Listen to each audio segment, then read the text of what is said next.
Welcome everyone for this video on the new moon of July 28, 2022. In this new moon, two different type of aspects will be shown, will be the main things. The biggest aspect, the biggest configuration in the zodiac is quite simply a great square formed by this cross and the fixed signs, and of course with this new moon, with the conjunction of Sun and Moon in Leo, there's also Mercury that is pushing ahead a little bit in the Leo sign at 18 degrees in Leo, and he is part of this great cross, this big square in the zodiac that you see actually on the chart. And so this Mercury in Leo is the new addition, because there was already this opposition with the lunar nodes. This opposition making two squares with Saturn in Aquarius. That was already there since quite a while. We talked about it already a few times. But now that Mercury arrives at 18 degrees in Leo, now he's participating into those squares, those squares that were already there, and then now it creates a full cross, a full great square in the zodiac. So basically, Mercury is forming a square to the South Node in Sagittarius, the North Node in Taurus. North Node is accompanied by Uranus right next to it, as well as Mars really close by. And those 2 points are forming a square with Saturn in Aquarius. Saturn in Aquarius being in a position to Mercury in Leo. So you see that big great square there in the zodiac. That is the main thing. So since Saturn and the nodes, the lunar nodes, were already there before, the big new thing is basically Mercury, the addition of Mercury in Leo, especially since the new moon is happening in Leo. So Leo energy is now big. Before it wasn't that big so much. Of course, Mars also getting in conjunction with Uranus and the North Node in Taurus is important. But that being said, the real new addition, because it implies a sign that was not in the equation, and that makes the full cross of the fixed signs involved, is definitely Mercury in Leo. So when we see this, we understand that our Mercury, meaning our mental plan, our intellect, our way of calculating things as humans, which is quite immature, not very ripe, I would say, not doing the best decisions all the time. It's making calculations that are not complete, and it's very proud of the calculations it's making. Think about what is happening with the James Webb telescope. We're really proud of what we're doing. And of course our calculations are not complete yet, because our intellect is not mature enough yet. It will, through time, become wonderful, but for the moment, it's still a very primitive, I would say. Less primitive than, I don't know, an alligator, but it is way more primitive than what we will be later on. So definitely our intellect is making calculations that are not complete, but yet, since it's making great progress, we're really proud, exactly like that Mercury that is moving forward really fast ahead of the Sun and Moon, which are representing the father and the mother, and Mercury is like the child, immature. So the child is running ahead of his parents and really proud, thinking that he's perfect, let's say, or wonderful, or at the summit, at the peak of evolution of our planet. And for some people, it's even the peak of evolution for the entire cosmos, because they think we're the only intelligence out there. You see that Mercury, that intellect, not very mature, it's moving really fast ahead. But the squares it's making and the opposition to Saturn are definitely there to slow him down and make our intellect as humanity understand that what we're doing, the calculations we're making, are not correct. Why is that so? Look at how we actually pollute our planet, how we actually, well, we use the resources of our planet, and we burn them, we consume them, we actually use them up, and then after they're polluted, they're mixed up, they're not pure anymore. And think about all the wonderful landscapes that very often get, well, changed, altered forever. That, we did that in many, many places in terms of humanity. Why we do this? For progress, for the progress of that same intellect. For science, we do this for science, for progress, for health, for medicine, for food. We do this for many, many, good reasons. Really?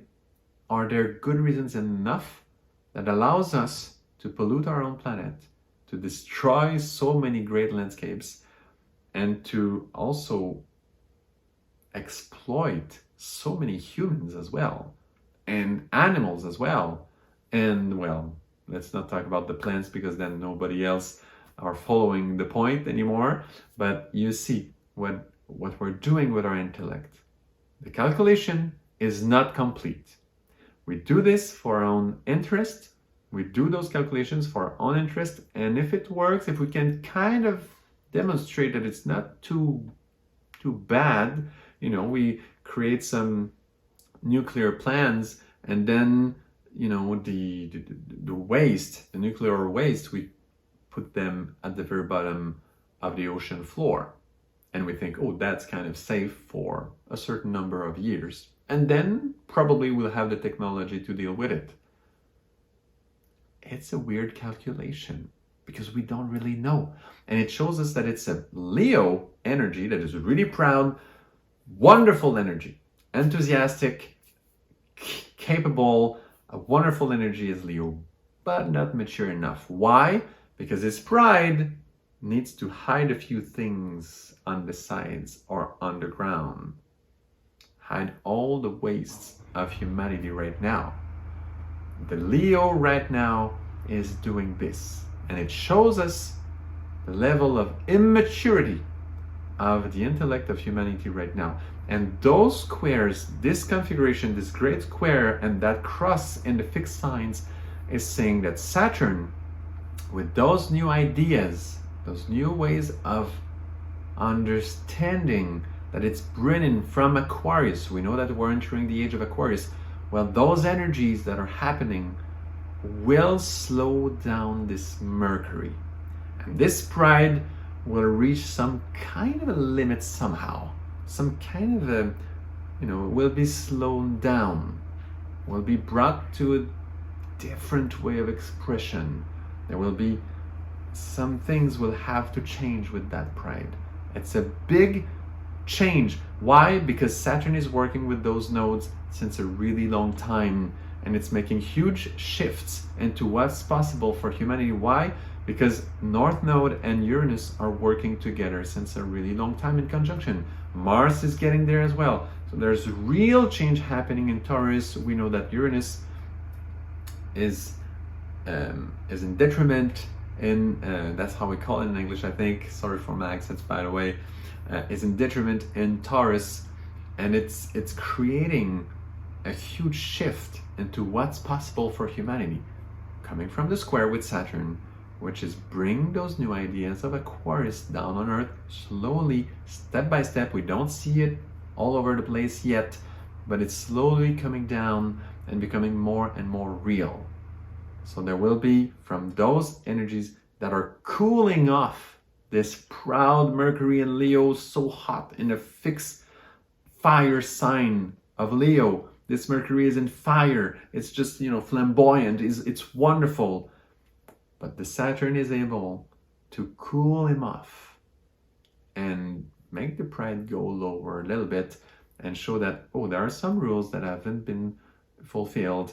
and the calculations were not correct. Pollution is too high, landscapes are too much destroyed, life is not protected. So many things like those that are being demonstrated. So this is a huge shift happening, and the industry that is so powerful right now will be affected by this. Will war be affected by this as well? Because we have the same thing there, same type of process. Possibly. Will it be something also for everyone inside in our own, inner work? Quite possibly we'll see this.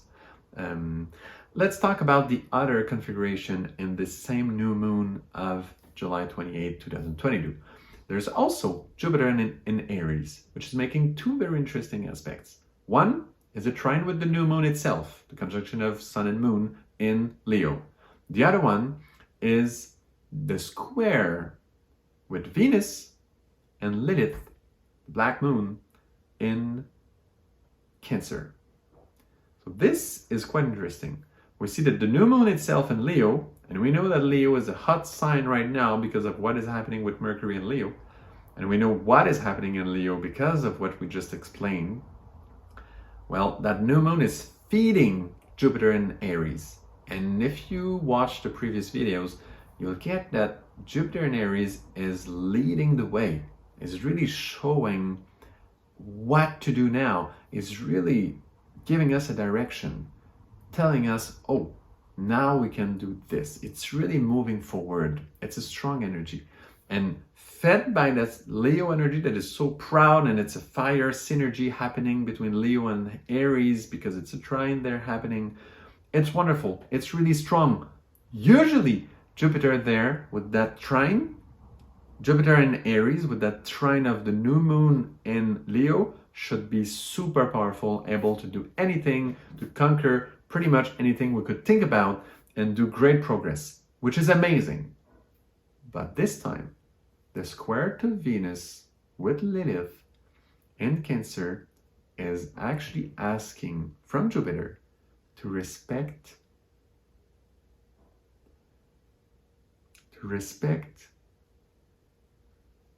beauty, love, tenderness, sweetness, to respect something delicate, to respect something that is not overwhelming, that is not so much enthusiastic and like Leo-like, let's say, but something more sweet, more delicate, something which is soft, something very different in nature. And this is special because of what's happening with Mercury and Leo. This big change we just talked about at the beginning, what Venus is asking becomes really important. Because this Jupiter that could go and conquer pretty much anything because it's fed by this trine in Leo of the new moon, well, now it has to comply with respecting those values that are usually seen in society nowadays as not very performing, not very good. Let's just to have a good idea of how to evaluate this. Let's think about a company producing anything. Could be clothing, could be food, could be technology, anything you could think of. A company producing whatever you want. And think about your own criteria to evaluate, is that the company I want to buy from?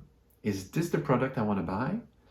Let's say that one of the criteria could be the people involved in this company have a very good quality of love. They're very loving as people. Nobody would consider this. Be honest. Right now, in our society today, nobody would consider this. We have to test things. We have to prove that it's this, it's that certification, it passed that test, it lasts forever, it's like this, it's all those things that we actually consider right now with our intellect, with the Mercury. We consider all those criteria, but no one care about, does the people involved in the company have a good quality of love as humans? Do they love? Do they have a good quality of love in their life? Not at all. We usually don't care. We care about the product itself.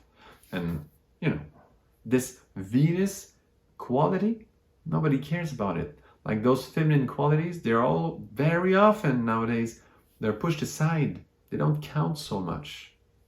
Secondary value, not even secondary, tertiary, and, we don't even want to think about that.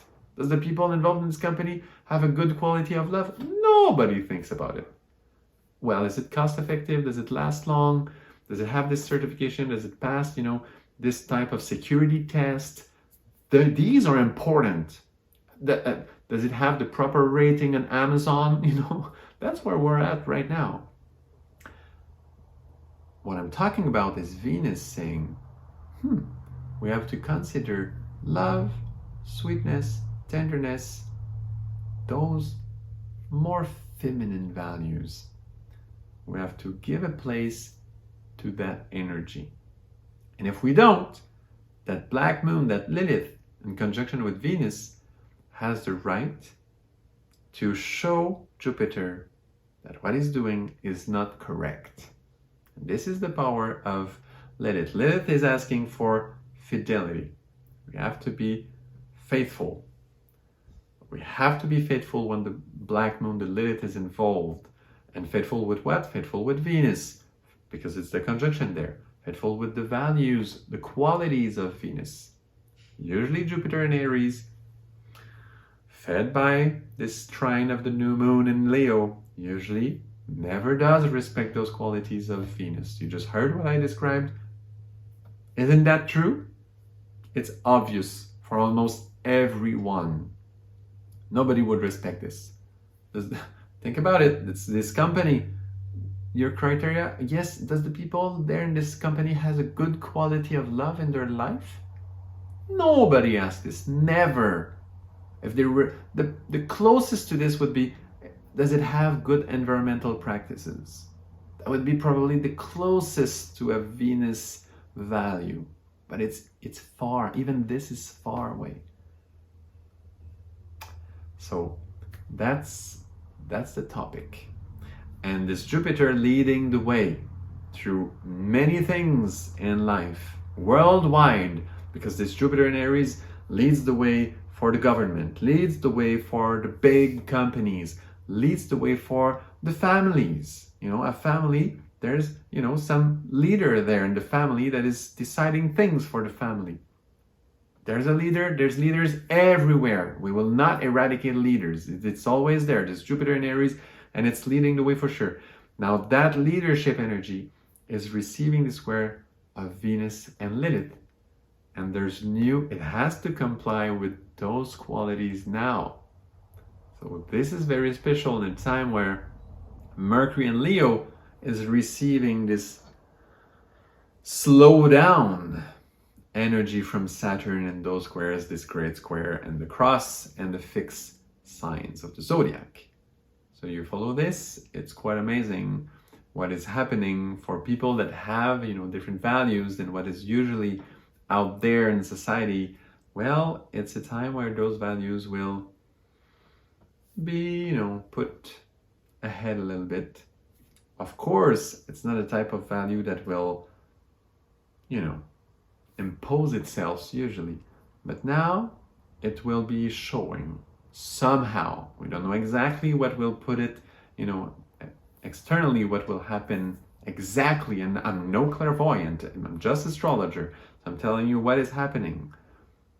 But there you go. Now you see a little bit, you'll feel this probably in your inner life, but probably there will be some things out there in society also showing those subtle energies that astrology are providing us. So I hope you like this video. I hope you follow me, that it's clear enough. And please, if you like the video, share it with friends, share it a lot, subscribe. It's a fairly young channel. Of course, I'm doing this in French usually. You hear my accent, so it's a very young channel, and I had some requests to do it in English, but it would be great if there's more visibility to it, and comment as well. It's always encouraging when we see some exchanges happening, and when the channel really does become alive. I prefer this a lot, because then this work makes more sense. So hope you get all this, and please share abundantly and don't be shy. It's really good information for astrology. If you ever find this channel by chance, compare it with a few others, and you'll see it's really good information. You'll love it through time, if it's your first time. So thank you very much for your appreciation, and see you another time for the next astrology video for the full moon, the next full moon after this new moon.